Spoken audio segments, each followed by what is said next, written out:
Kita juga memiliki sumber-sumber alam yang sangat besar. Aneh kita berbicara ya, Presiden Lula dan saya mengatakan aneh hubungan dagang kita masih relatif kecil. Jadi ini kita ingin tingkatkan. Terima kasih rekan-rekan sekalian.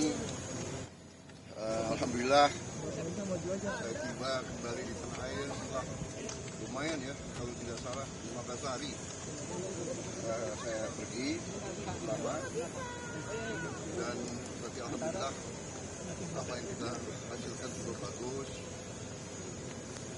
Saya hadir di BRICS di Rio de Janeiro, kemudian sebelumnya saya kunjungan kenegaraan ke Arab Saudi, ketemu pimpinan Arab Saudi, putra mahkota, Perdana Menteri dan pimpinannya sangat bagus, hasilnya produktif. Anda sendiri dengar pengumuman mereka ya, bukan pengumuman kita, pengumuman mereka. Mereka juga menilai sangat berhasil. Banyak kemajuan yang kita capai di beberapa bidang. Mereka tingkatkan investasi di Indonesia. Kemudian saya juga membahas, saya mengajukan bahwa Indonesia ingin membangun perkampungan haji yang permanen di situ. Secara prinsip mereka tidak keberatan, tapi tentunya akan dilakukan persiapan-persiapan perencanaan teknis. Saya sudah diberitahu rencana-rencananya, mudah-mudahan lancar. Di beberapa bidang kita juga sangat erat kerjasama dengan Arab Saudi, dengan negara-negara saudara-saudara kita di Timur Tengah, Mesir, Arab Saudi, Emirat Arab, Qatar, Yordan, sangat-sangat sinkron kita.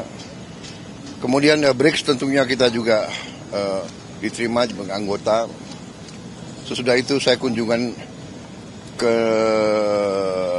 resmi ke Republik Federasi Brazil ya, diterima Presiden Lula dengan baik. Brazil dan Indonesia sama-sama negara sangat besar, memiliki hutan tropis yang sangat besar, bisa dikatakan paru-paru dunia. Kita juga memiliki sumber-sumber alam yang sangat besar. Aneh kita berbicara ya, Presiden Lula dan saya mengatakan aneh hubungan dagang kita masih relatif kecil. Jadi ini kita ingin tingkatkan. Yang di Inggris saya ketemu beberapa pejabat secara informal, tapi kita lobby, kita bahas soal Gaza, soal Ukraina dan sebagainya. Kemudian saya hadir di Brussels, di Uni Eropa. Itu ada terobosan luar biasa.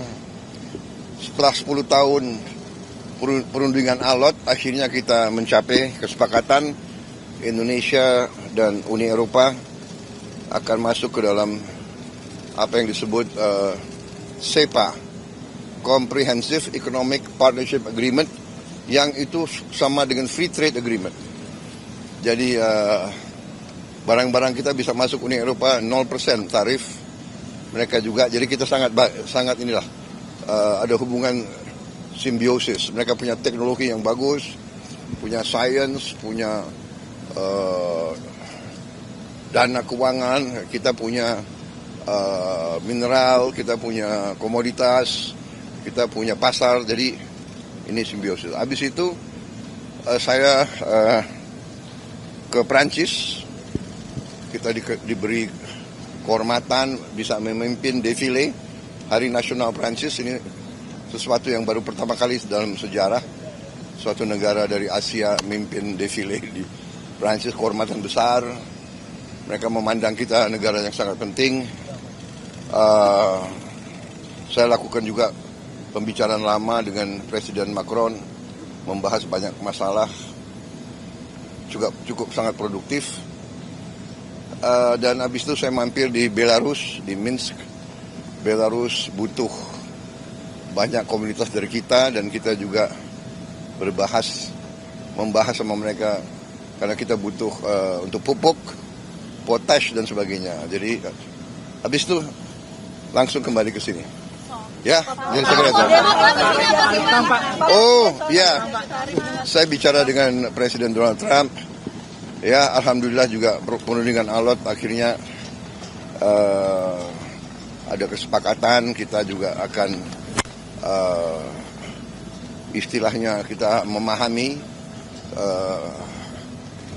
kepentingan mereka memahami kepentingan kita, dan kita sepakati sekarang kalau nggak salah ya tarifnya dari 32 diturunkan jadi 19. Ya, saya tetap nego. Saya katakan beliau ini seorang negosiator yang cukup keras juga gitu. Ya, saya kira itu dari saya. Apakah Indonesia melihat ini negara, Pak? Beberapa barang dari Amerika, Pak. Kenapa? Boeing gitu-gitu kalau Presiden Trump bilang. Ya, memang kita kan perlu untuk membesarkan Garuda, ya. Garuda adalah kebanggaan kita. Garuda adalah flag carrier nasional. Garuda lahir dalam perang kemerdekaan kita. Jadi Garuda harus menjadi lambang Indonesia. Saya bertekad untuk membesarkan Garuda, dan untuk itu ya kita butuh pesawat-pesawat baru, ya. Dan saya kira nggak ada masalah karena kita butuh. Mereka ingin jual pesawat Boeing juga cukup bagus. Kita juga tetap dari Airbus, ya. Jadi akhirnya terjadi pertemuan dua kepentingan. Kita juga butuh, sebagai contoh, kita masih import BBM, kita masih import gas, kita masih perlu import gandum, kita masih perlu import kedelai dan sebagainya. Jadi akhirnya kita bisa dapat suatu titik pertemuan. Pak, tapi soal persen tarif Amerika ini masih akan dinegosiasi lagi nggak, Pak? Dari defisit gimana, Pak?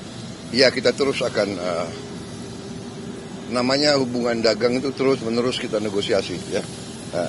Ada rencana kunjungan ke sana, Pak? Kemana? Ke Amerika kunjungan, Pak? Beliau katakan mungkin sekitar September, Oktober. Ya. Bapak ke sana, Tapi saya agak ngeri kalau diajak main golf. Golf saya jelek sekali. Saya harus les privat golf. Dulu bagus, sekarang udah nggak bisa lagi. Ya. Hasil pertemuan Oke. ini apakah bagi Indonesia apakah tetap akan menguntungkan dalam jangka panjang, Pak, mengingat kita membebaskan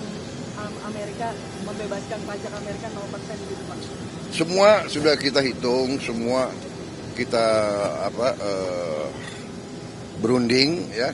Kita juga memikirkan yang penting bagi saya adalah rakyat saya.